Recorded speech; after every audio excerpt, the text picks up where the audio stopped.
Welcome to the next episode of I Call BS. On April Fool's Day, Justin Trudeau is playing a cruel joke on Canadians. He's hiking the carbon tax by 23% as part of his plan to quadruple the tax over the next 6 years. This tax increases the cost of everything at a time when government money printing has already led to historic cost of living crises. 2 million Canadians used a food bank in a single month last year. This year, there will be 1 million more visits to food banks just so people can survive. In fact, things have gotten so bad that food banks are forced to turn people away because there just isn't enough to give out. In Toronto, 1 in 10 people use a food bank. And now there's a Facebook group with over 8,000 members called the Dumpster Diving Network, where Canadians share tips on how you can climb into a garbage can and pull out food to feed yourself because you can't afford groceries after 8 years of Trudeau. But worry not. Trudeau says his carbon tax will make you better off. First conclusion of the Parliamentary Budget Officer is, in the math, on the face of it, 8 out of 10 families get more back through the price on pollution. On the face of it? You see, let's break it down. There is the direct cost of the carbon tax you see on your bill as you buy gas or pay for your heating.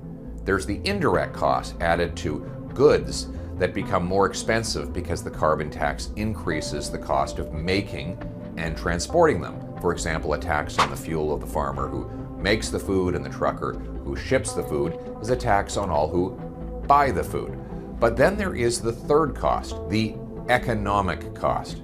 Because the tax weighs down businesses and farmers and other producers, it forces the economy, and therefore wages, pensions, and other income, to drop.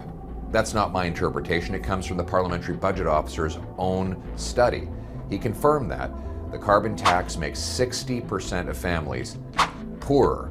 You can hear it for yourself. Once you factor in the rebate, but also the economic impacts, based on our modeling, the majority of households will see a negative impact as a result of the carbon tax. The Parliamentary Budget Officer has in fact calculated that the overall GDP of Canada is 0.6% lower this year because of the carbon tax than it would otherwise be, an amount that will grow year after year after year. Now, 0.6% might not sound like a lot, but it works out to $18 billion in reduced GDP, a cost of more than $1,000 for every family in Canada. These costs are not included in Justin Trudeau's face value calculation of what people truly pay in carbon taxes. Happily, the Parliamentary Budget Officer has included them and done so in a way that demonstrates the vast majority of Canadians are worse off and pay more than they get back. The Liberal government has also made another claim that is BS. They say the tax is, quote, revenue neutral. We have guaranteed that this price on carbon will be revenue neutral for the federal government.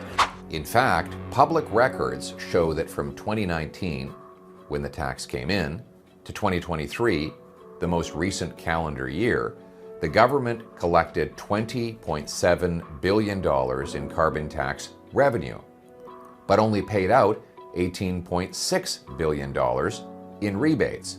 That means the government kept a net $2.1 billion of your money.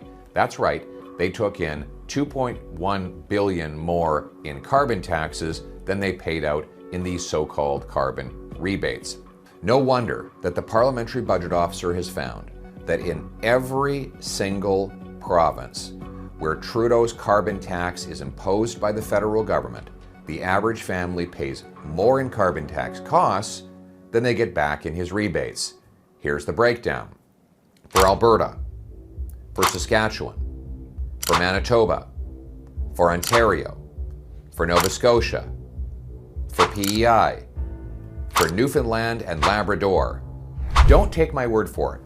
You can Google it yourself and look at the Parliamentary Budget Officer's report entitled A Distributional Analysis of the Federal Fuel Charge under the 2030 Emissions Reduction Plan. Page 3.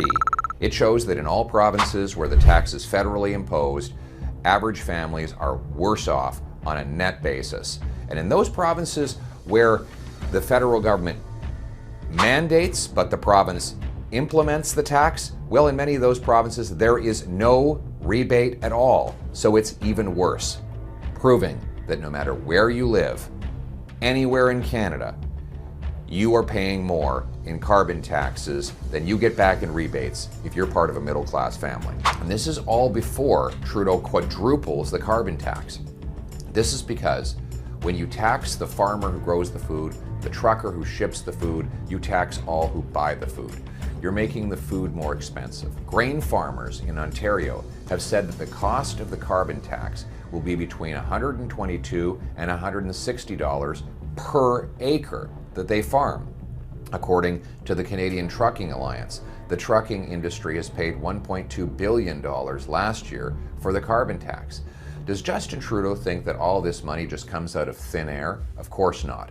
When government raises the costs on the businesses that sell you things, they pass on those costs through higher prices for consumers and lower wages for workers. In other words, there's one person who pays for it, you. And that's why when Trudeau says the tax makes you better off, I call BS. Common sense conservatives will cut the BS and the tax. Better yet, we'll axe the tax altogether. Let's bring it home.